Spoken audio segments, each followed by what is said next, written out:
যাদের কারণে বাংলাদেশ আমি কোরআন প্রচার করতে পারি না, প্রথমে দোয়া করলাম, আল্লাহ হেদায়েত দাও। যদি তোমার এলমে জানা থাকে যে ওগুলো আর ভালো হবে না, ওগুলো তাড়াতাড়ি ক্যান্সার তুলে নাও। আল্লাহর ঘর মসজিদ 560টা বানিয়েছে। যদি সঠিকভাবে টাকাগুলো যেভাবে এসেছিল ব্যয় হতো, 1000-এর উপরে মসজিদ বানানো সম্ভব হতো। আল্লামা শফি মারা গেছে। উনি যতদিনে কোরআন পড়েছিলেন, ওনার শত্রু বাংলাদেশে ছিল না, কেউ চিনতও না ওনাকে। যতদিন বুঝেছিলেন ওনার শত্রু ছিল না, চিনতও না। যতদিন তিনি মেনেছিলেন, শত্রু ছিল না। যেই বলেছে না আমি মানতে চাই এবং মানুষকে কোরআনের আয়াত মানাতে চাই, আল্লাযীনা ইউযুনা রাসূলাল্লাহ লাহুম আযাবুন আলীম। আল্লাহ বলেন রাসূলকে যারা কষ্ট দিচ্ছে দেবে। ইউযুনা এটা মজারে, বর্তমান ভবিষ্যৎ, প্রেজেন্ট ফিউচার।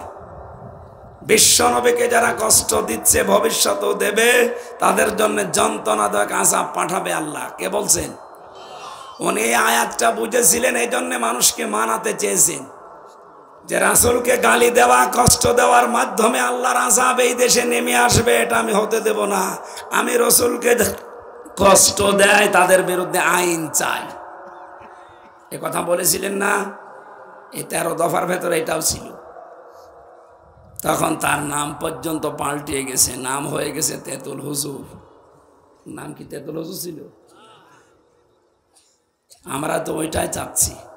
আজও তাকান পৃথিবীর দিকে, একটা ভালো মানুষকে ধরে নিয়ে মেরে ফেলছে, 18 কোটি মানুষ নিশ্চুপ, কিচ্ছু বলে না। আমারও বিনা কারণে যারা 3টা বছর কষ্ট দিয়েছে, আমার স্ত্রী থেকে দূরে, মা বাপ থেকে দূরে, আমার ছোট মেয়েটা এখন আমার চিনি না, আমার কাছেও আসেন, আমার চিনেও না, মনে করো আলাদা হুজুর। আমার মেয়ে থেকে আমার এই দূরত্বটা যারা তৈরি করে দিলেন, আপনার সন্তান, আপনার বউ, আপনার মা বাবা থেকেও আল্লাহ কয়েকদিন পর আপনাকেও দূরে সরিয়ে দেবে।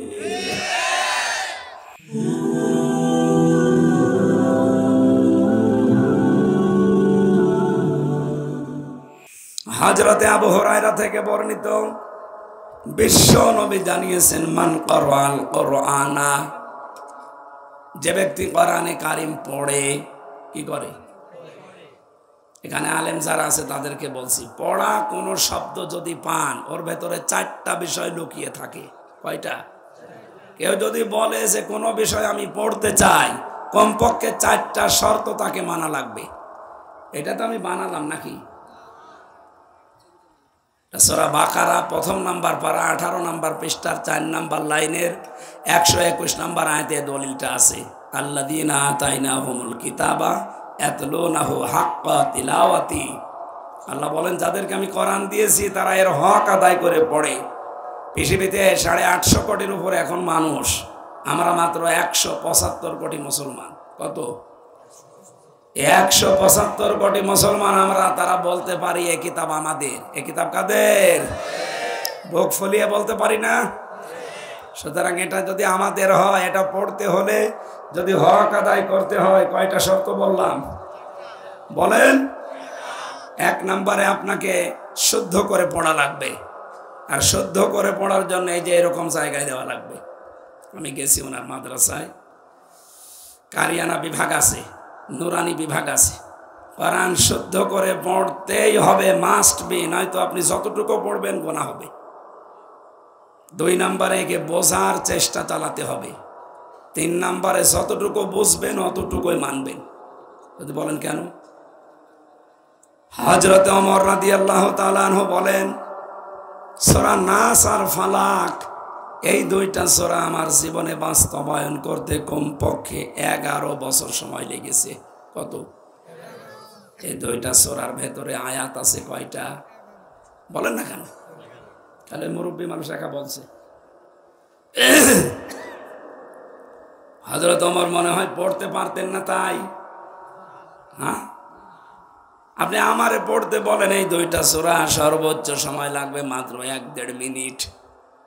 আমার লাগছে 1-1.5 মিনিট, আর ওনার লাগতো 11 বছর। কেন? উনি সে আয়াত পড়তেন, আগে দেখতেন আমার জীবনে এটা আছে কিনা। যখনই পড়েছেন কুল আউযু বিরাব্বিন নাস, হে নবী আপনি বলুন আমি আশ্রয় চাই মানুষের রবের কাছে, এখন রব কি? পরা কোরআন শরীফে রবের অর্থ আমি পেয়েছি 19টা। কয়টা বলেন বলেন? বিসমিল্লাহ শরীফের ভেতরে অক্ষর আছে কয়টা? 19টা। রব শব্দের ভেতরে উনি 19টা অর্থ বের করার পরে ওটা নিজের জীবনে মিলাতেন। রবের প্রথম অর্থ লালন পালনকারী। আমাদের লালন পালন করেন কে? আরো জোরে বলেন। এটা নিয়ে দেখতেন যে আমার আসলে লালন পালনের ভার আমি আল্লাহকে দিতে পেরেছি, নাকি আমার চাকরিকে দিয়েছি, আমার ব্যবসাকে দিয়েছি, নাকি আমার নেতাকে দিয়েছি। এইটা আগে দেখে যখন জীবনে পারফেক্ট মিলে যেত তখন দ্বিতীয় অর্থে যেতেন। রব মানে আইনদাতা। রব মানে উনি মেলাতেন আমার 3.5 হাত বডি, আমার পরিবার, আমার সমাজ এবং রাষ্ট্রে আল্লাহর আইন আছে কিনা। এভাবে একটা একটা করে 19টা মিলিয়ে যখন দেখতেন হ্যাঁ মিলছে, বলতেন মালিকিন নাস। আমরা তো এইভাবেই পড়ি নাকি? আমার কথা বোঝেন তো? আমরা কি এভাবে পড়ি? না। কে বলেছে? আপনি কি বলছেন? আমি ক্লাস নিচ্ছি একটা, এটা ক্লাস চলছে না। আপনি তো ছাত্রের মতো জবাব দিতে পারলেন না। ওনার 11 বছর লেগেছে আর আমার 1.5 মিনিট লাগছে। আপনি বুঝতেছেন? এখানে কোরআন পড়ার 3 নাম্বার হক শর্ত, যতটুকু পড়বেন ওইটা অতটুকু নিজের প্র্যাকটিক্যাল লাইফে মিলাবেন। এটা যা 96% মুসলমানের দেশে আমরা মেনে নিতে পারতাম, এই দেশটা মিনি জান্নাত হয়ে যেত। হ্যাঁ বলেন না কেন? প্রধানমন্ত্রী শেখ হাসিনা উনি যখন পড়েছে ওয়ালা ইয়াহুদ্দু আলা তুআমিল মিসকিন, যে এতিম মিসকিনদের যে খাবার দেয় না, খাবার দেওয়ার জন্য উৎসাহ দেয় না, এই লোকটা কিয়ামত বিশ্বাস করে না, আর কিয়ামত বিশ্বাস না করলে জাহান্নামে যাবে। এইটা মানেন তো? বলেন বলেন। উনি এই আয়াতটা অবশ্যই বুঝেছেন, এই জন্য দারিদ্র মুক্ত সমাজের জন্য কাজ করছেন। একটি খামার একটি বাড়ি তার বাস্তব প্রকল্প। এই কথা বলে না কেন? একটি খামার একটি বাড়ির মাধ্যমে এই প্রকল্পে লক্ষ লক্ষ মানুষ মাথা গোজার ঠাঁই পেয়েছে। বলেন। আর একটা কর্মসংস্থান পেয়েছে, যদিও 9-6 করেছে যারা দায়িত্বে ছিল তারা। এটা একটু আস্তে বলা দরকার, এটা জোরে বললে তো সমস্যা। এটা আমি মাইক বাদ দিয়ে মুখ ঢেকে বলছি। এটা বললে আমি আবার 3 বছর যাই, এরা তো খুব ঝামেলা আছে। এইটা বলেই তো 3 বছর ছিলাম, নাকি আমি আপনার মেয়ের দিকে তাকিয়েছি এই জন্যে? আপনার মেয়ের দিকে যেন তাকানো না লাগে, এই জন্য আমার দাদা সেই 2nd ইয়ারে থাকতে আমার বিয়ে দিয়ে দিয়েছে। লোকের মেয়ের দিকে তাকানোর দরকার নেই। আর বিয়েও দিয়েছে সেরকম একটা দেখি, আপনার মেয়ে ছাড়া 100 গুণ সুন্দরী। সুতরাং আপনার মেয়ের দিকে তাকানো লাগবে, ওই রকম চোখ আমার এখন আর নেই। আপনার মেয়ের দিকে আমি তাকিয়েছি এই জন্য আপনি 3 বছর ছেলে রাখলেন না, বিষয়টা এটা না। আমি এই দুর্নীতির বিরুদ্ধে কথা বলতাম। আল্লাহর ঘর মসজিদ 560টা বানিয়েছে, যদি সঠিকভাবে টাকাগুলো যেভাবে এসেছিল ব্যয় হতো 1000-এর উপরে মসজিদ বানানো সম্ভব হতো। বলছে না যে কাজ হয়নি, তা না, কাজ হয়েছে। 560টা মসজিদে যত মানুষ সেজদা দেবে, এই সেজদার সওয়াবগুলো আল্লাহ যেন বঙ্গবন্ধুর কবরে পৌঁছিয়ে দেয়। ও আপনাদের সাথে মনে হয় লোকটা রাগারাগি আছে, দোয়া করতে সমস্যা কি? সে দেশটা স্বাধীন করে আমাদের দিয়ে গেল, আজাদ করে দিয়ে গেল, তার জন্য দোয়া করাও নিষেধ। দোয়া করছে বঙ্গবন্ধুর জন্য খোলা মন নিয়ে মুসাফির অবস্থায়, আল্লাহ তাকে সত্যিই যেন মাফ করে দেন। সুতরাং নিজে খেয়ে পরে বাঁচবেন, মানুষের খোঁজ খবর রাখবেন না। আপনার কোরআন পড়া হয়নি, যেন যতটুকু পড়বেন ওইটা আপনার জীবনে থাকা লাগবে। সত্যি কথা বলছি, যেভাবে আমরা পড়ি যতটুকু যদি মেনে নিতে পারতাম, এ দেশটা আমার মনে হয় আরো এগিয়ে যেত। কারণ পৃথিবী এগিয়ে যাওয়ার জন্য এটা আল্লাহ দিয়েছে। এটা মনে হয় আমি বানালাম না, মানে কোথায় আছে বলো? তাহা মা আনজালনা আলাইকাল কুরআনা লিতাশকা। আল্লাহ পাক বলেন, হে নবী, আপনার নাম আমি তহা বলে ডাক দিলাম। তহা কার নাম? নবীজির নাম। কার নাম? কোরআন শরীফের ভেতরে বিশেষত 7টা নাম দিয়ে নবীকে আল্লাহ ডাক দিয়েছেন, তার ভেতরে এটা একটা। তহা, ইয়াসিন, আহমাদ, মোহাম্মদ, আব্দুল, মুজাম্মিল, মুদ্দাসির। আরো অন্যান্য নাম আছে, বাশিরা ওয়া নাজিরা, সিরাজাম মুনিরা, মুবাশশিরা ওয়া নাজিরা, আছে অন্যান্যগুলো, কিন্তু এই 7টা বেশি। তার ভেতরে তহা, এনা কার নাম? আল্লাহ হে নবী, আপনাকে আমি ডাক দিয়ে শুধু বসে আছি তা না, মানসাল না, আমি নাজিল করি নাই আলাইকাল কোরআন আলি তাশক, আপনার প্রতি এই কোরআন তাশকর জন্যে, আপনি অপমানিত হবেন, না খেয়ে থাকবেন, পিছিয়ে থাকবেন না, আমি দিয়েছি এই কোরআন, আপনি উপরে উঠবেন। সুবহানাল্লাহ বলতে পারেন না?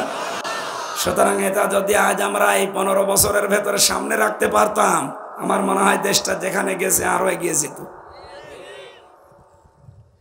কাজ হয়নি আপনি বলতে পারেন না, বহু কাজ হয়েছে, হচ্ছেও। খাওয়া দাওয়া হয়নি তা না, খাওয়া দাওয়া হয়েছে। এই খাওয়া দাওয়ার কারণে অনেকে বাইরের দেশে এখনো জেল খাটতেছে বেগম পাড়া বানানোর কারণে। কথা বুঝতেছেন? কাজ হয়েছে, তার বাস্তব চিত্র আমরা এই পদ্মা সেতু, বঙ্গবন্ধু টানেল, 560টা মসজিদ, এগুলো একেবারে চোখে দেখা। সব খালি বদনাম আর বদনাম করলে হবে না, এই কাজগুলোর সুনাম করা লাগবে। পৃথিবীতে যে যেই কাজ করে, আপনি যদি সুনাম না করেন, আল্লাহর শুকরিয়া আপনি আদায় করেন না। সুতরাং প্রধানমন্ত্রীকে ধন্যবাদ জানাচ্ছি, দারিদ্র্যমুক্ত সমাজ এবং দেশ গঠন করার জন্য যে ভূমিকা নিচ্ছে, এটা কোরআনে কারিমের 3 নাম্বার পয়েন্ট। কয় নাম্বার? কোরআন যদি কেউ হক আদায় করে পড়তে চায়, যতটুকু পড়বে ততটুকু মানবে, এটা হক। 4 নাম্বার কি? 4 নাম্বারে হচ্ছে আপনি যতটুকু পড়লেন, মানলেন, নিজে হবে না, ওটা যেন মানুষ মানতে পারে সেই ব্যবস্থা করে দেওয়া লাগবে। এইটা করতে গেলে আমরা জাতির কাছে কালার হয়ে যাই। এক কথা বলেন না কেন? আল্লামা শফি মারা গেছে, উনি যতদিনে কোরআন পড়েছিলেন, ওনার শত্রু বাংলাদেশে ছিল না, কেউ চিনতও না ওনাকে। যতদিন বুঝেছিলেন ওনার শত্রু ছিল না, চিনতও না। যতদিন তিনি মেনেছিলেন, শত্রু ছিল না। যেই বলেছে না আমি মানতে চাই এবং মানুষকে কোরআনের আয়াত মানাতে চাই, আল্লাযীনা ইউযুনা রাসূলাল্লাহ লাহুম আযাবুন আলীম, আল্লাহ বলেন রসুলকে যারা কষ্ট দিচ্ছে, দেবে। ইউযুনা এটা মজারে, বর্তমান, ভবিষ্যৎ, প্রেজেন্ট, ফিউচার। বিশ্বনবীকে যারা কষ্ট দিচ্ছে, ভবিষ্যতেও দেবে, তাদের জন্য যন্ত্রণাদায়ক আযাব পাঠাবে আল্লাহ। কে বলছেন? উনি আয়াতটা বুঝেছিলেন, এই জন্য মানুষকে মানাতে চেয়েছেন যে রাসূলকে গালি দেওয়া, কষ্ট দেওয়ার মাধ্যমে আল্লাহর আযাব এই দেশে নেমে আসবে, এটা আমি হতে দেব না। আমি রসুলকে কষ্ট দেয় তাদের বিরুদ্ধে আইন চাই, এ কথা বলেছিলেন না? এই 13 দফার ভেতরে এটাও ছিল। তখন তার নাম পর্যন্ত পাল্টিয়ে গেছে, নাম হয়ে গেছে তেতুল হুজুর। নাম কি তেতুল হুজুর ছিল? আমরা তো ওইটাই চাচ্ছি, আমরা শুদ্ধ করে পড়বো, বসবো, এটা মানবো, আর মানুষকে আমরা মানাতে চাই। কারণ কোরআন যদি মানার পরিবেশ তৈরি হয়, তাহলে পৃথিবী জান্নাত হয়ে যাবে। এ গ্যারান্টি কার? আরো জোরে বলেন। ফামান তাবিয়া হুদায়া ফালা খাউফুন আলাইহিম ওয়ালা হুম ইয়াহজানুন। যদি এটা হেদায়েত মেনে নিতে পারো অনুসরণের মাধ্যমে, আমি আল্লাহ গ্যারান্টি দিলাম, চিন্তা থাকবে না, ভয়ও থাকবে না। মানুষ চিন্তা করে খাবারের, কিসের? বলেন বলেন, এই চিন্তা থাকবে না। এখন বাংলাদেশে সবচাইতে বড় চিন্তা যেটা, টুপিওয়ালা মাথায় দেয় যারা, তাদের। এরকম মানুষকে 10 জনকে যদি আপনি খাবার খাওয়ানোর জন্য ডাক দেন বাড়িতে, 5 জন থানায় খবর দেবে যে গোপন মিটিং হচ্ছে। এই কথা বলেন না কেন? এ চিন্তা দেশে আছে না? কোথায় নিয়ে গেছেন আপনি এটা না থাকার কারণে? সুতরাং এইটা নিয়ে আসেন, ওই চিন্তা থাকবে না। আহমেদ আলীর মতো 10 জন মানুষকে না, 10,000 মানুষকে খাওয়ালেও থানায় কেউ যেয়ে বলবে না যে ওখানে গোপন মিটিং হচ্ছে। যে সমস্ত চিন্তা আজ আমাদেরকে ঘিরে ধরেছে, যে সমস্ত ভয় আমাদের মনে এখন 24 ঘন্টা আল্লাহ গ্যারান্টি দিলেন একটাও থাকবে না, তার কথা আমাদের বিশ্বাস হয় না, বিশ্বাস হয় সলিমুদ্দির কথা। এই জন্য আমরা চাই এটা যদি এই দেশে কায়েম হয়, বাস্তবায়ন হয়, কি হবে বলেন? ফাস্তাজহারাহু, শব্দের দিকে খেয়াল করেন। আল্লাহর নবী জানিয়েছেন যারা কোরআন এই চারটা হক আদায় করে পড়ে এবং কোরআনকে যারা ইজহার করার চেষ্টা করে, ইজহার মানে এজহারের ৯৯টা অর্থ আছে। এজহার মানে প্রকাশ করা, এজহার মানে দাঁড় করানো, এজহার মানে বিজয় করা, এজহার মানে প্রতিষ্ঠিত করা, এজহার মানে কায়েম করা, এজহার মানে প্রকাশ করা, এজহার মানে দেখানো, এজহার মানে স্পষ্ট করা। ৯৯টা অর্থ আছে। তাহলে যে ব্যক্তি কোরআন পড়ে আর কোরআনকে এজহার করে মানে কোরআনকে বিজয় করার জন্য চিন্তা করে। মাওলানা রবিউলের শেষ কথা ছিল কি, তিনি সে আল্লাহ যিনি হক, দিনই হক দিয়ে আপনাকে পাঠিয়েছে পৃথিবীর যত ধর্ম আছে সব পেছনে ফেলে ইসলামকে কায়েম করার জন্য। লিইয়ুযহিরাহু আলাদ-দীনি কুল্লি, যদিও কাফের মুশরিক যারা তাদের এতে মন খারাপ হবে, হয় হোক, এ কাজ আপনাকে করা লাগবে। নবী নেই, নবীর উম্মতের দায়িত্ব এখন এইটা না? এক কথা বলেন না কেন? খুলনাবাসী এখন যদি মাওলানা আহমেদ আলী টয়লেটে যায়, বাম পা দিয়ে প্রবেশ করার পরে ওনারে বলা লাগবে আল্লাহুম্মা ইন্নী আউযু বিকা মিনাল খুবুসি ওয়াল খাবাইস। এ কথা মানেন তো? ৫-৭ মিনিট বসে আছে টয়লেটে, চুপ করে থাকবে, ওখানে আর সুবহানাল্লাহ পড়া যাবে না। ওখান থেকে বের হওয়ার সময় ডান পা দিয়ে বলবে আল্লাহুম্মা গফরানাকা, আল্লাহুম্মা ইন্নী আউযু বিকা গফরানাকা, আলহামদুলিল্লাহিল্লাযী আযহাবা আন্নিল আযা ওয়া আফানি। এই যে ৮-১০ মিনিট কেটে গেল, এই সময়টা যদি উনি এই সিস্টেমে পালন করে, পুরাটা ইবাদত, পুরাটা। এই কথার সাথে একমত আছেন আপনারা? ৮-১০ মিনিট ওনার টয়লেটে পুরাটা কি বলেন? বলেন। উনি যদি আধা ঘন্টা থাকে, আধা ঘন্টায় কি? ১ ঘন্টা থাকে, ১ ঘন্টায়। যেহেতু এ তরিকাটা রাসূলের, এজন্য আপনি আধা ঘন্টা, ১০ মিনিট, ১ ঘন্টা পুরাটা ইবাদত বলছেন। আপনার রান্নাঘর থেকে শুরু করে আন্তর্জাতিক জীবন পর্যন্ত বিশ্ব নবী এইটা দিয়ে ১০ বছর চালিয়েছিলেন। ওইটার কথা যখনই বলতে যায় তখন আপনার কাছে কেমন যেন খারাপ লাগে, রাজনীতি মনে হয়। এর ১০ মিনিট যদি আপনার কাছে ইবাদত মনে হয়, তাহলে ১০ বছর আপনার কাছে রাজনীতি মনে হচ্ছে। আপনার অন্তরের ভেতরে কোনো সমস্যা আছে। এই কথা বলছেন? আল্লাহ আমাদেরকে কোরআন এবং হাদিসের এই আয়াতগুলো, হাদিসগুলো একেবারে সহজভাবে বোঝার, মেনে নেওয়ার মন দেন। বলেন আমিন। কোরআন যে ব্যক্তি পড়ে আর একে বিজয়ী করার জন্য চেষ্টা চালায়, ফাহাল্লা হালালাহু ওয়া হাররামা হারামাহু, এর ভেতরে হালাল জিনিসগুলো হালাল বলে মেনে নেয়, হারামগুলো হারাম বলে ছেড়ে দেয়, আদখালাহুল্লাহুল জান্নাহ, আল্লাহ তাকে জান্নাতে দিয়ে দিয়েছে। আল্লাহ তাকে জান্নাতে দেবে না দিয়েছে? দিয়েছে। এখন প্রশ্ন আসতে পারে, আমি তো মরি নাই, জান্নাতে আল্লাহ দিয়ে দিল কি করি? জবাব হচ্ছে, কেউ যদি কোরআনে বিজয়ী অবস্থায় পায়, ওখানে হালালকে হালাল মানা সহজ, হারামকে হারাম জেনে ছেড়ে দেওয়া সহজ। যেখানে হালালকে হালাল মানা যায়, হারামকে হারাম মানা যায়, ওই পরিবেশটা তখন একটা মিনি জান্নাত হয়ে যায়। আমি কথা বোঝাতে পেরেছি? আল্লাহ রাব্বুল আলামিন কোরআনে কারিমের এই সম্পর্কিত এই হাদিসটা আমাদের জীবনে যেন আমল করার তৌফিক দেন। আমিন। দরুদ আর সালামের মাধ্যমে আজকের তেলাওয়াতকৃত আয়াত সূরা কসস ৭৬ নম্বর আয়াত, মাত্র একটা আয়াত পড়েছি, তাফসীর আকারে কথা বলবো ইনশাআল্লাহ। গতকালকে কে ছিল? এসেছিল? আলহামদুলিল্লাহ, শ্রদ্ধাভাজন বড় ভাই গতকালকে এসেছিলেন। ভালো ভালো কথা আপনি শুনেছেন। কামরুল ইসলাম সাঈদ আনসারী এদেশের প্রথিতযশা একজন আলেমে দ্বীন, একজন পীরের সন্তান। আল্লাহ তার কথাগুলো আপনাদের আমল করার তৌফিক দিন। কোন সূরা বললাম যেন? কসস। 5টা বিষয় সামনে রেখে তাফসির করা লাগে। প্রথম নম্বরে শুদ্ধ তেলাওয়াত, আমরা যেটা করেছি। দ্বিতীয় নম্বরে মাতৃভাষায় অর্থ করা লাগবে। আমরা বিশ্বের বিভিন্ন দেশে আগে যেতাম, 3 বছর আগে, যেখানে যাই ওই দেশের অনুযায়ী মাতৃভাষায় অর্থ করা লাগে। আমি তামিলনাড়ুতে সেখানে গিয়েছিলাম, তামিল ভাষাটা খুব কড়া আর কঠিন। আমার মনে হয় তামিল ভাষায় কাউকে গালি দিলে, দোয়া করলেও মনে হবে গালি দিচ্ছে, এমন কড়া আর এমন ঘিসিমিসি ভাষা।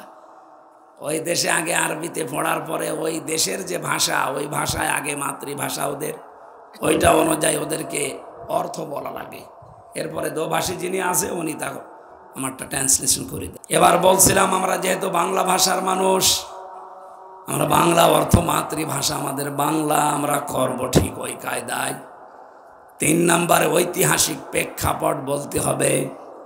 4 নম্বরে আয়াতের বাস্তব যে ব্যাখ্যা আছে ওইটা আপনাকে কোরআন দিয়ে বলা লাগবে তাফসীর আকারে।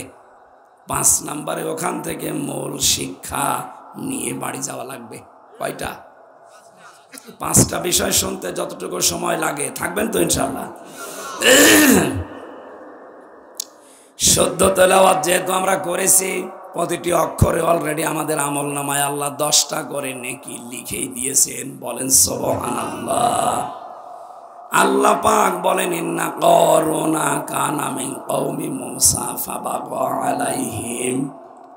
অবশ্যই কারুন ছিল মুসা আলাইহিস সালামের বংশের লোক, সে তাদের প্রতি অবাধ্যতা, সীমা লঙ্ঘন এগুলো করেছিল।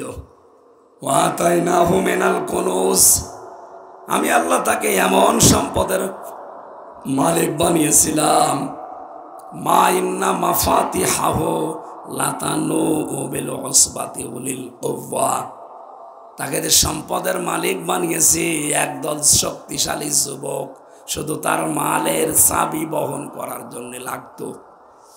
খুলনাবাসী চাবি বহন করতে যদি একদল শক্তিশালী মানুষ লাগে, চাবির চাইতে তালার ওজন বেশি না? তালা বহন করতে কত মানুষ লাগতো বলেন? তালা যদি এত মানুষ লাগবে, যে সম্পদ ছিল, যে বাক্স বা সিন্ধুকের ভেতরে ব্যাংকে, এ ব্যাংক কত ছিল? আমাদের এই ছোট মাথায় ধরবে না। আল্লাহ পাকের জন্য জানিয়েছেন। কারণকে আমি বলেছিলাম, এর সম্পদ পাওয়ার পর আনন্দে ফেটে পড়ো না, অহংকার করো না, মানুষকে মানুষ হিসাবে না মনে করে দামই দিতে চাও না, এ ব্যবহার করবা না।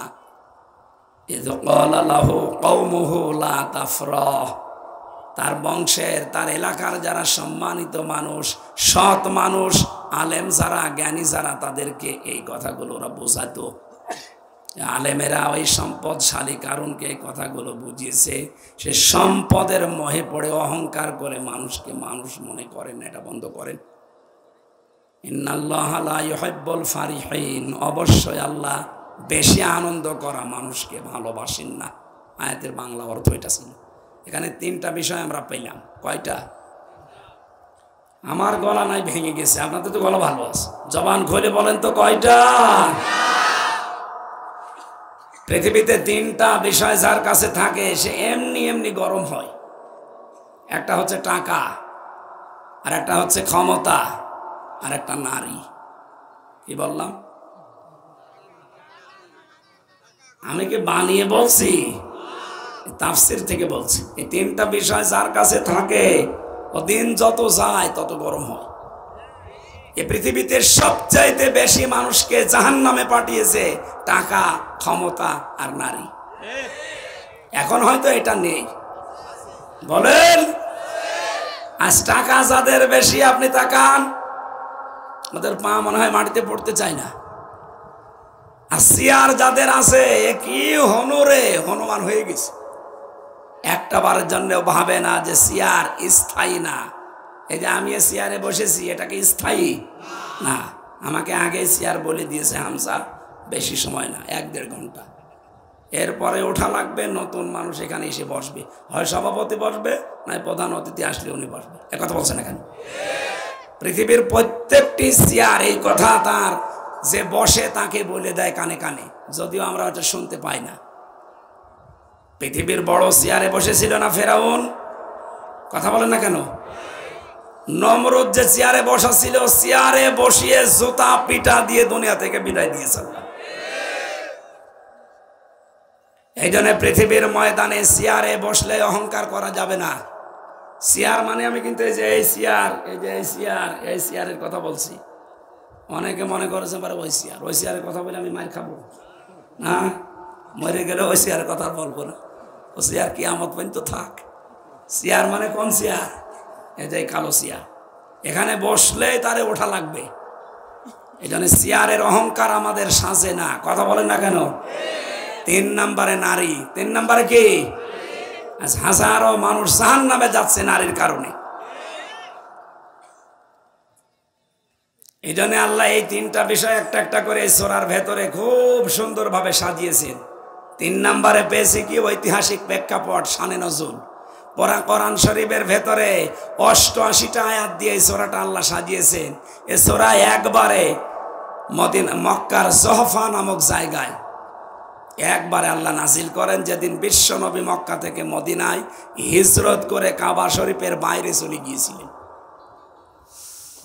মুহাম্মদ রাসূলুল্লাহ দাওয়াতি কাজ শুরু করার পর তাকে যে জুলুম, অত্যাচার, নির্যাতন গুলো করা হয়েছিল আমরা বিভিন্ন সময় ওয়াজ মাহফিলে, তাফসির মাহফিলে শুনেছি।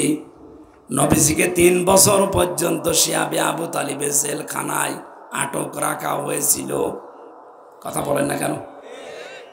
বিশ্ব নবীকে শেষ পর্যন্ত মেরে ফেলার ষড়যন্ত্র পর্যন্ত শয়তান আবু জেহেলকে দিয়েছিল। দারুন নাদওয়ার বৈঠকে বৈঠক করছিল 24 জন সংসদ সদস্য নিয়ে। আবু জেহেলকে সিরাত ইবনে হিশাম থেকে বলছি, সিরিয়া থেকে একজন মুরব্বী, কথাগুলো ভালো করে শোনেন, শিক্ষা আছে। সিরিয়া থেকে একজন মুরব্বীর সুরত নিয়ে শয়তান নিজে সরাসরি ওই বৈঠকে বসে আছে, চুপ করে কথা বলে না। একজন বলে কাজ করো, মুহাম্মদকে আবার জেলে পাঠাও, এক ঘরে করে দাও, বয়কট করো। আর একজন বলে না, বয়কট করে এক ঘরে করে জেলে পাঠিয়ে হবে কি, যা ছিল তার চাইতে আরো জনপ্রিয়তা বেড়ে গেছে, সুতরাং এভাবে হবে না। একজন বলে কাজ করো, দেশ থেকে তাড়িয়ে দাও। ওই যে মুরব্বী বসে আছে শয়তান সুরত নিয়ে, বারবার ভেটো দেয় না, ও বাইরের দেশে যেয়ে দল পাকাবে। লোকজন সবাই বলছে আপনি কে, আপনাকে তো দেখি নাই, হঠাৎ আপনি ঢুকলেন কি করে সিক্রেট জায়গায়? ও তখন এবার একটা একটা করে কথা বলে যে আমার কথা তো তোমরা নেবে না, আমি সিরিয়া থেকে এসেছি, মুরব্বীর কথা তো তোমরা শুনবে না। যেই বলেছে মুরব্বীর কথা তো শুনবে না, সবাই তাকিয়েছে, কে গো বলেন, কি বলতে চান?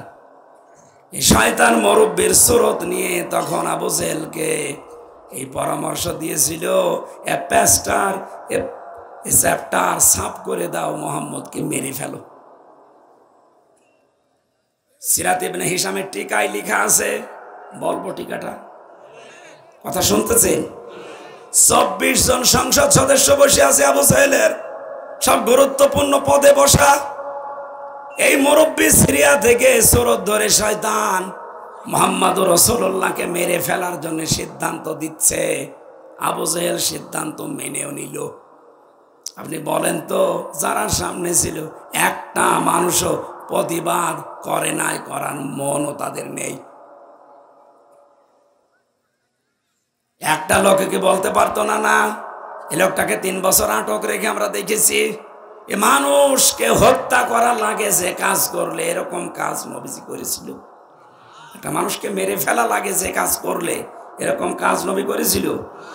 এই 24 জন সহ মুরব্বী একটা মানুষও কথা বলল না। আমারও মনে হচ্ছে পৃথিবী দিন দিন ওই দিকে যাচ্ছে। আজও তাকান পৃথিবীর দিকে, একটা ভালো মানুষকে ধরে নিয়ে মেরে ফেলছে, 18 কোটি মানুষ নিশ্চুপ, কিচ্ছু বলে না।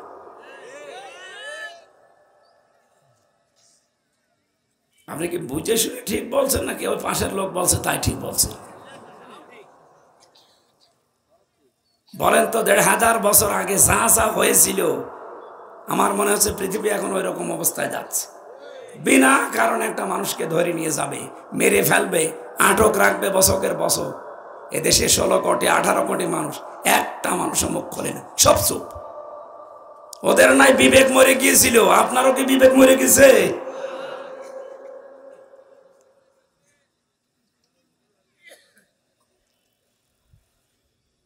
এই শয়তান সিরিয়ার এই মুরব্বির সুরত নিয়ে আবু সাহেলকে বলে, দেখো যে বংশে এসেছে, এই কুরাইশ বংশ, এ বড় দামি বংশ, খুব শক্তিশালী বংশ, এভাবে মেরে তোমরা শেষ পর্যন্ত টিকে থাকতে পারবা না। এক কাজ করো, যে ২৪ জন এসেছে, এই মদিনা মক্কা এলাকায় যারা বসবাস করে, ২৪ এলাকা থেকে ২৪টা গোত্র থেকে এক একজন বংশ থেকে এক একজনকে নিয়ে আসো, সবাইকে মিলে ওর বাড়িতে পাঠাও। রাতের বেলা সবাই মিলে হত্যা করবে, তখন কেউ কারো উপরে দোষ দিয়ে বেঁচে থাকতে পারবে না। বুদ্ধি দেখেছেন কিরকম বুদ্ধি দিচ্ছে মুরব্বী? ২৪ জন দাঁড়িয়ে আছে নবীর ঘরে। আল্লাহর নবী মুহাম্মদ রাসূলুল্লাহ সাল্লাল্লাহু আলাইহি সাল্লাম শুয়েছিলেন বিছানার উপরে। জিবরাইল এসে বলে, হে নবী তাড়াতাড়ি ওঠেন, ওরা আপনাকে মেরে ফেলার জন্য চারিদিকে সারিবদ্ধ হয়ে দাঁড়িয়ে আছে। নবীজি বললেন, ভাই জিবরাইল দাঁড়ান, আপনি ওরা মেরে ফেলবে দাঁড়িয়ে আছে এই কথা শোনালেন, কিন্তু ওদের যে আমানত আমার ঘরের ভেতরে টোপলা বাঁধা, এই আমানতগুলো আমি কি করব এইটা তো শোনালেন না। ও খুলনাবাসী, বিবেক যদি থাকে একটু কাজে লাগান। এখানে উপজেলা চেয়ারম্যান বসে আছে, ১৬২৮ জন মানুষ দায়িত্ব পালন করছে বাংলাদেশের। বিশ্বনবী জীবন মরণ নিয়ে যেখানে টানাটানি, ওই অবস্থায় কি বললেন? ও ভাই জিবরাইল, আপনি আমাকে বলছেন ওরা চারিদিকে মেরে ফেলবে দাঁড়িয়ে আছে, কিন্তু ওদের আমানতগুলো আমি কি করব এটা বললেন না। এইটা নিয়ে যদি এখন আমি পালিয়ে চলে যাই, আমার আলামিন নামের কলঙ্ক হবে। কোন নামের? আরো জোরে। ওপর থেকে যে বাজেটগুলো আসে এই জনগণের জন্য, এই বাজেটগুলো যদি আমি মেরে খাই, রাস্তা ব্রিজ কালভার্ট, আমার মুসলমান নামের কলঙ্ক হয় না? কত দূর যাচ্ছে কথা টের পাচ্ছি? আর যদি এই সেন্স নিয়ে আমরা দায়িত্বে থাকতাম, আল্লাহর কসম, আমার দাদাও তো চেয়ারম্যান ছিল, রাস্তার জন্য যে বাজেট আছে, যদি বাজেটগুলো সঠিকভাবে ব্যয় করা যেত, এদেশের ১ ইঞ্চি রাস্তা কাঁচা থাকার কথা না। নবীজি এরকম কঠিন মুহূর্তেও আমানতের দায়িত্ব ভোলেননি। নিজের জামাই হযরতে আলীকে বললেন, বিছানায় শুয়ে পড়ো।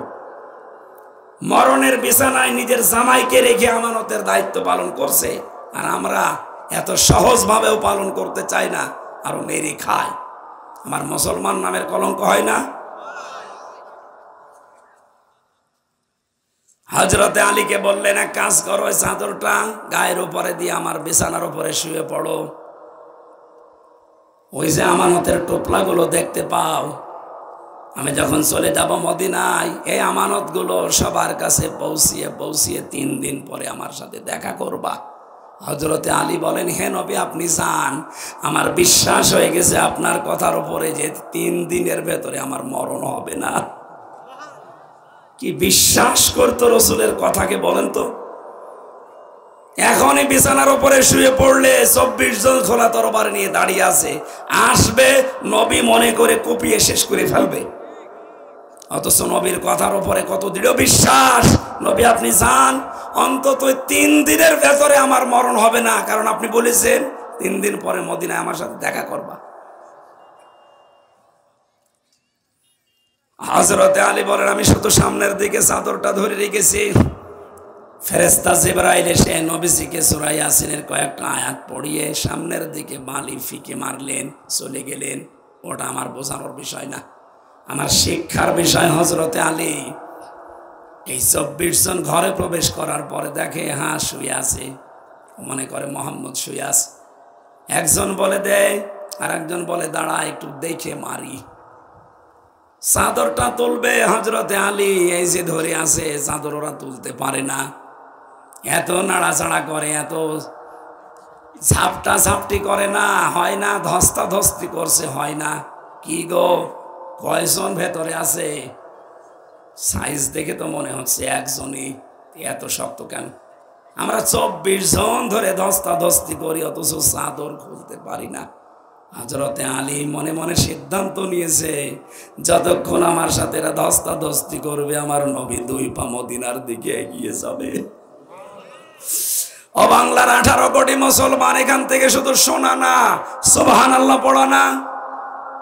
আজ এই আলেমদেরকে, নবীর ওয়ারিসদেরকে, মুসলমানদেরকে দেশ থেকে যদি আপনি একটু এগিয়ে দেওয়ার জন্যে কারো সাথে ধস্তাধস্তি করা লাগে, আর আলেমরা যদি নির্বিঘ্নে একটু এগিয়ে যেতে পারলে আল্লাহর বিধান নিয়ে, কিয়ামতে হযরত আলীর সাথে আপনি উঠতে পারবেন। আমি কি বোঝাতে চেয়েছি? অন্তত জ্ঞানী মানুষ তারা বুঝেছে না, ঠিক আন্দাজে বলবেন না, বুঝেছেন আপনি এ কথার লোড কত জানেন? আজ আমাকে কোরআনে কারিম প্রচার করার জন্যে, কোরআন প্রতিষ্ঠা করার জন্য যদি পথগুলো আপনারা একটু নাড়াচাড়া দিয়ে একটু ধস্তাধস্তিও যদি কারোর সাথে করা লাগে করে এগিয়ে দিতে পারতেন, আমি যেহেতু নায়েবে রাসূল, রাসূলের উত্তরাধিকারী, কিয়ামতে আপনি হযরত আলীর সাথে উঠতে পারতেন। এতটুকু ধস্তাধস্তি করা যাবে না। আমি আশা করি আপনি বুঝে কাজে লাগাবেন। হযরতে আলী চিন্তা করলেন, ওরা না জেনে যদি কোপ দিয়ে দেয়, হয়তো আমার মরণ হবে না, আমি ক্ষত বিক্ষত হয়ে যাব। তাড়াতাড়ি করে চাদরটা ছেড়ে দিলেন। হযরত আলী পরবর্তীতে জানিয়েছেন, আমি যদি ওই দিন চাদর না ছাড়তাম, ওরা 24 জন না, 24,000 যুবক যদি টান দিত, চাদর খুলতে পারতো না। কি একটা শক্তি এসে আমার হাতের ভেতরে ভর করেছিল, আমি নিজেও জানি না। আজ আলেমদের পক্ষে, এদেশে ইমানদারদের পক্ষে যদি আপনি একটু ধস্তাধস্তি করতে চান, আল্লাহর কসম আপনার এই দুর্বল হাতকে সবল করার জন্য আল্লাহ ফেরেশতা পাঠাবে।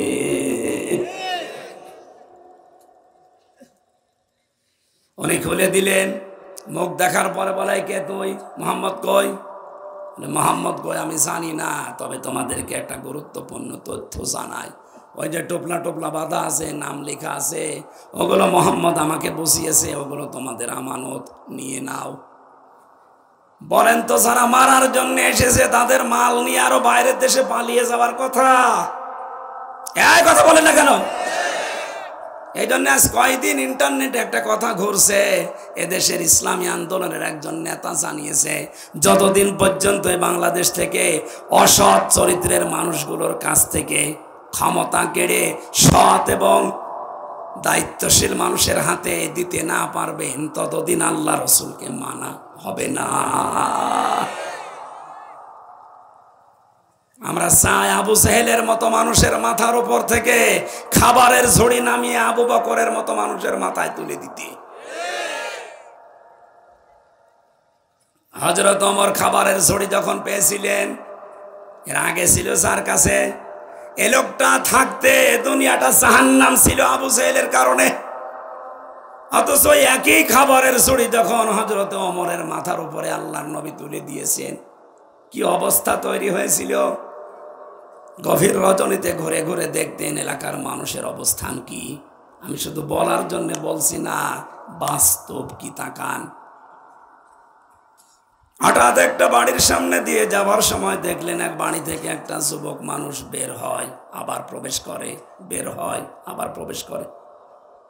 ওই লোকটার কাছে গিয়ে বলে, ওই কে তুমি? বারবার ঘরের ভেতরে যাও, বের হও। লোকটা বলে, পথিক, আমি তো এই বাড়ির মালিক, আপনি কে? হযরত ওমর বলে, ভাই ভুল হয়ে গেছে, আপনি তো বারবার বের হচ্ছিলেন, এই জন্যই তো প্রশ্ন করলাম। লোকটা বলে, পথিক, আমার মতো বিপদের দুনিয়ায় আর কেউ নেই। আমার স্ত্রী সন্তান সম্ভবা, এখনই তার বাচ্চা হবে, কিন্তু এ বিষয়ে আমি একেবারে অনভিজ্ঞ, কিচ্ছু জানি না। স্ত্রী আমার কান্নায় ভেঙে পড়েছে, অস্থির হয়ে গেছে ব্যথার যন্ত্রণায়, কি করবে, একটা ধাত্রীও আমার কাছে নেই। হযরত ওমর বলেন আমার মাথায় যেন আকাশ ভেঙে পড়েছে।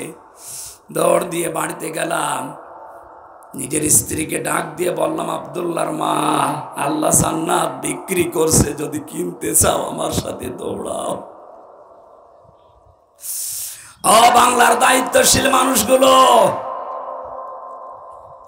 আমি বারবার 1628 জন মানুষের নাম এমনি বলছি না, সত্যি সত্যি কোরআন আমি হাতে নিয়ে মাথায় নিয়ে বলছি। ইসলামী আন্দোলনের যে নেতাই কথা বলেছে আজ কয়েকদিন আগে, সত্যি যদি সৎ দায়িত্বশীল মানুষগুলোকে আমরা এই কাজের ভাগ দিতে পারতাম, আল্লাহর কসম আমার মনে হয় এই দেশে একজন মেম্বারকেও এরকম চরিত্রের পাওয়া যাবে না। সে দেশের প্রধানমন্ত্রী, সে বলছে স্ত্রীকে জান্নাত আল্লাহ বিক্রি করছে, যদি কিনতে চাও আমার সাথে দৌড়াও। তারা মানুষের খেদমতের ভেতরে জান্নাত দেখতে পেত, আর আমরা মানুষের 12টা বাজানোর ভেতরে জান্নাত দেখতে পাই। স্ত্রী বিষয়গুলো নিলেন, তোলা, ন্যাকড়া, তেল, আগুন যা নেওয়ার নিয়ে বাড়িতে গেলেন। বাড়ির ভেতরে প্রবেশ করলেন, কিছুক্ষণ পরে আওয়াজ দিলেন, খলিফাতুল মুসলিমিন, আপনার বন্ধুকে খবর দিন, তার একটা পুত্র সন্তান হয়েছে, ছেলেটাও সুস্থ আছে, মাও সুস্থ আছে। হযরত ওমর বললেন আলহামদুলিল্লাহ, কিন্তু ওই লোকটা বলছে ইন্না লিল্লাহ। কি গো ছেলে তোমার, তুমি আলহামদুলিল্লাহ বলো না? আমি একজন পথিক, আমি আলহামদুলিল্লাহ বললাম। লোকটা হাঁ করে আছে, বলে খলিফা সত্যি কি আপনি? কি বললো মেয়ে লোক ভেতর থেকে, যে আপনি নাকি খলিফাতুল মুসলিমিন। আমি তো জানি এ দেশের খলিফা হযরত ওমর, আপনার নামে কথা বললো কেন? হযরত ওমর বলে, ভাই আমি সেই অধম। লোকটা কিছু টাকা, কিছু দেরহাম পকেট থেকে বের করে হযরত ওমরের হাতে দিলেন। ডাক দিয়ে বলে, খলিফা, রাতের বেলা আমার স্ত্রীর খেদমত করানোর জন্যে যে ধাত্রী, যে নার্স, যে সেবিকা নিয়ে এসেছিলেন, এই টাকাগুলো তারে দিয়ে দিয়েন। হযরত ওমর টাকা ফেরত দিয়ে বলে, ভাই রাত 2টা 3টা গভীর রজনীতে তোমার স্ত্রীর খেদমত করানোর জন্যে যে মেয়ে লোককে নিয়ে এসেছি, ও মেয়ে লোকটা কোনো ধাত্রী না, পেশাদার নার্স না, সেবিকা না, ওটা আমার নিজের স্ত্রী। কোথায় পৌঁছিয়েছিলেন বলেন? অথচ এই লোকটা টপ টেরর ছিল, ওর নাম শুনলে মানুষ না খেয়ে থাকতো, এরকম ভয়ঙ্কর ছিল। সন্তানরা যদি খাবার না খেত মক্কা মদিনায়, মায়েরা বলতো হা হো না ওমর, ওমর আসতেছে, ভয়তে খাবার খেয়ে নিত। এইরকম একটা ডেন্সার, এরকম একটা টপ টেরর মানুষকে আল্লাহ কোথায় পৌঁছিয়েছেন? নিজের স্ত্রীকে দিয়ে রাত 2টার সময় মানুষের খেদমতের জন্য নিয়ে যাচ্ছে, যে আল্লাহ জান্নাত বিক্রি করেছে, জলদি চলো।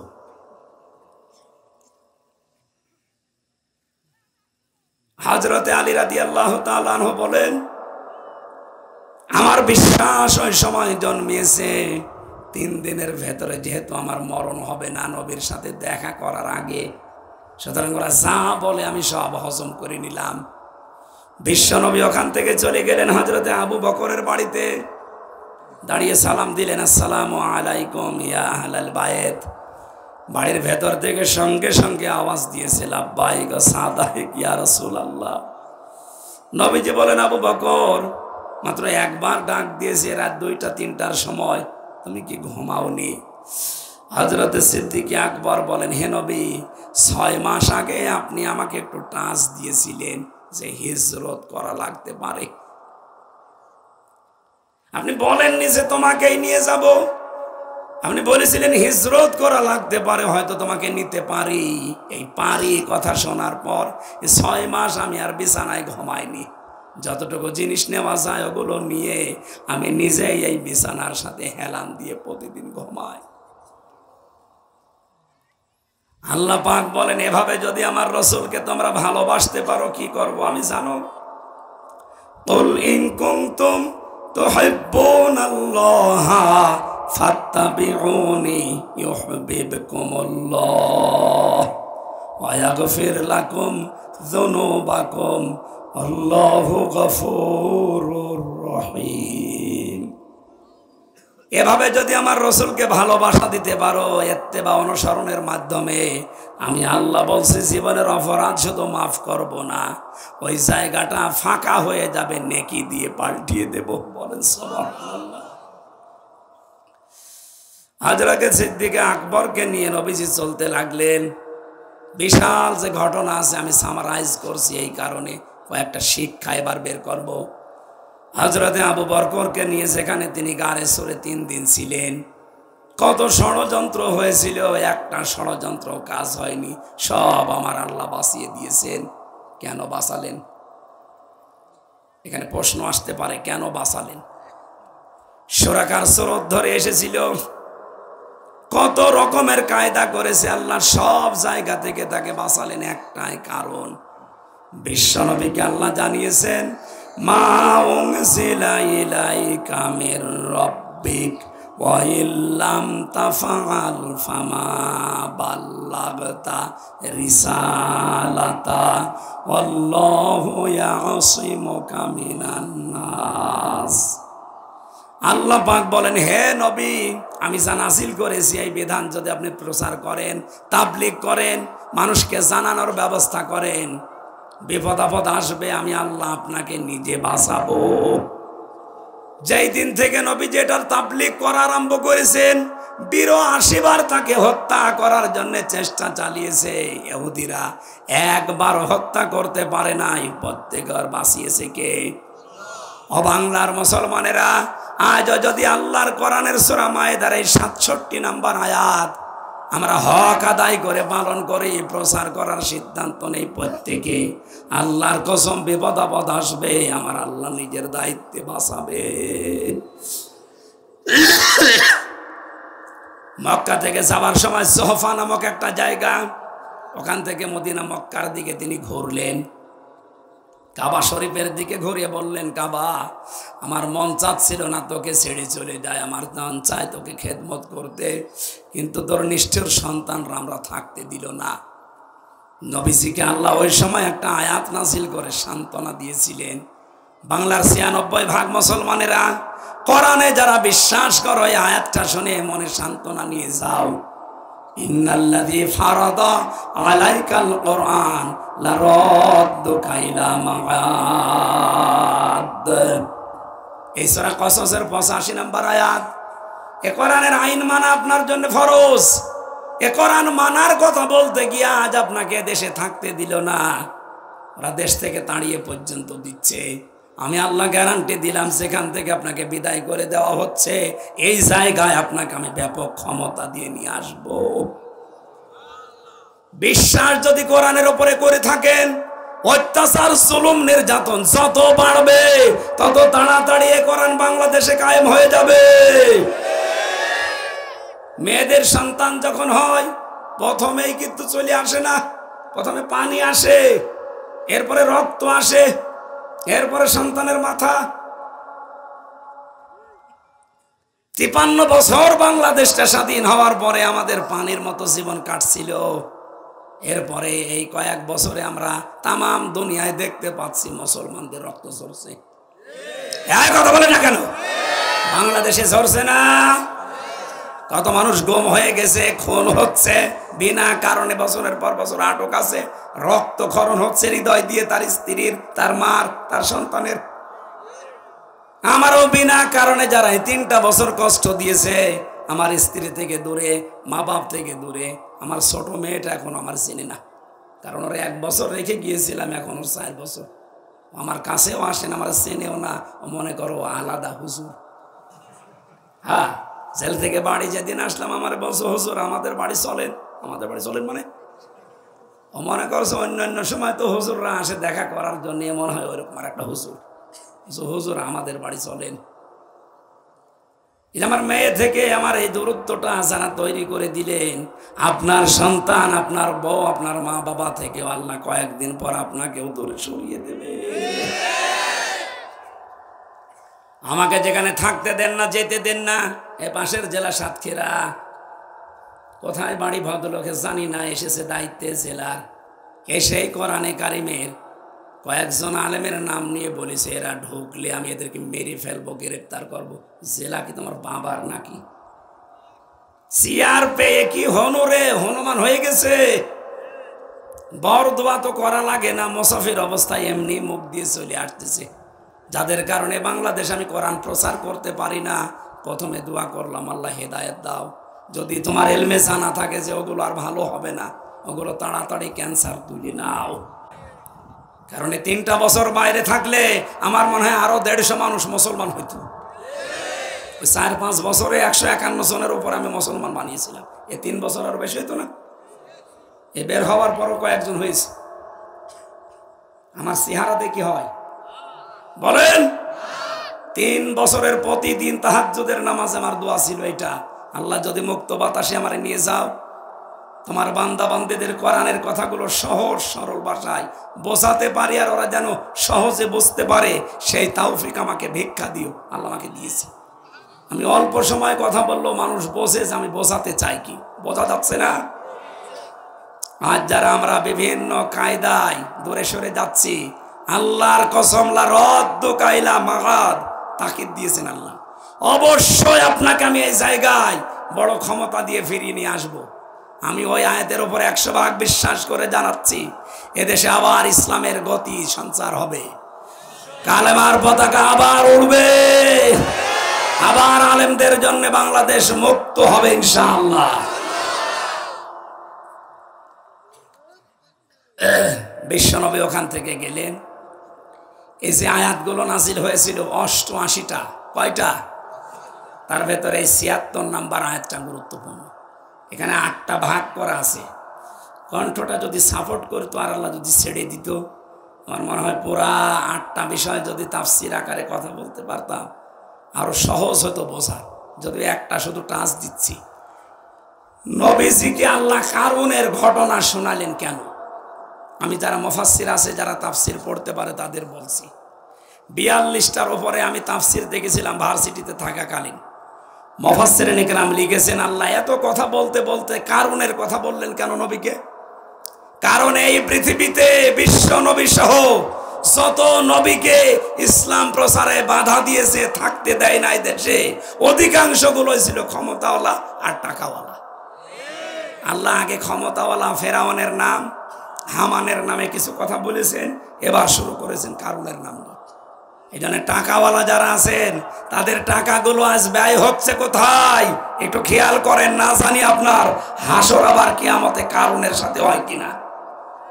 এই কথা বলেন না কেন? পৃথিবীতে সন্তান আসার সময় আমরা যখন দেখি পানি আসার পরে মায়ের লজ্জাস্থানে রক্ত আসে, 53 বছরে তো ভালোই পানির মতো জীবন চলছিল। তামাম দুনিয়ায় যেহেতু রক্ত ঝরা আরম্ভ হয়েছে, বিশ্বাস করতে পারি ইসলাম নামক সূর্য সন্তান দুনিয়ায় আসতে আর বেশি দিন দেরি হবে না। কিছুদিনের ভেতরেই শুনতে পাবেন প্যালেস্টাইন স্বাধীন হয়ে গেছে ইনশাআল্লাহ। কিছুদিনের ভেতরেই দেখতে পাবো বাংলার এই জমিনটা কোরআন দিয়ে চলছে ইনশাআল্লাহ। 53 বছর বিভিন্ন মানুষের আইন দিয়ে চলেছে, আমরা দেখেছি, কাঙ্ক্ষিত মানে শান্তি পাইনি। এইটা দিয়ে চললে দেশটা কেমন দেখা যায় ওইটা দেখতে বাকি আছে। এক কথা বলে না কেন? 17 দিন ছিলাম আমি কয়েকদিন আগে মক্কা মদিনায়। ওখানে ইসলাম 100% নেই, 70% আছে। এতটুকুতেই যে শান্তি 17 দিনে পেলাম, পুরা 100% থাকলে, পুরা 100% থাকলে জান্নাত হয়ে যাবে। কি কথা বলেন? আল্লাহ যেন অন্তত চর্ম চোখে দেখে মরার তৌফিক দেন যে কোরআন দিয়ে বাংলাদেশটা চলছে। বলেন আমিন। তখন দেখতে পারবেন যে জান্নাত কারে বলে। কোনো অভাব নেই আমাদের। কিসের অভাব? বাংলাদেশের ব্যাংকে যে টাকাগুলো পড়ে আছে, শুধু সরকার যদি যাকাত ভিত্তিক অর্থনীতি কায়েমের মাধ্যমে এটা যদি শুধু কালেকশন করে, যে রাস্তা দিয়ে আসলাম এই রাস্তা, আমার মনে হয় আরো 5 ডবল রাস্তা বানানো সম্ভব। 4-5 বার পড়ে যাওয়ার মতো হয়ে গিয়েছিলাম, আল্লাহ না জানি পড়ে যায় কিনা। Delivery route. এই জন্য টাকাওয়ালাদের কথা আল্লাহ নবীকে শোনালেন, হে নবী, এরা শত্রুতা করার মাধ্যমে আজ আপনি দেশে থাকতে পারলেন না। টাকাওয়ালা দুনিয়ায় যারা ছিল তাদেরকে আল্লাহ এখানে 5টা উপদেশ দিয়েছেন। কয়টা বলেন? বলেন।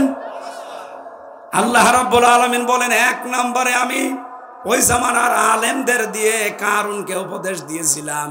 আজও কারুনের বংশধর যারা বাংলাদেশে আছো, যেহেতু নবী নেই, নবীর ওয়ারিস আমি, ওই 5টা উপদেশ দিয়ে যাচ্ছি। এটা রেকর্ড হচ্ছে, শুধু খুলনা না, কালকেই সারা বাংলাদেশের 64 জেলায় ছড়িয়ে যাবে।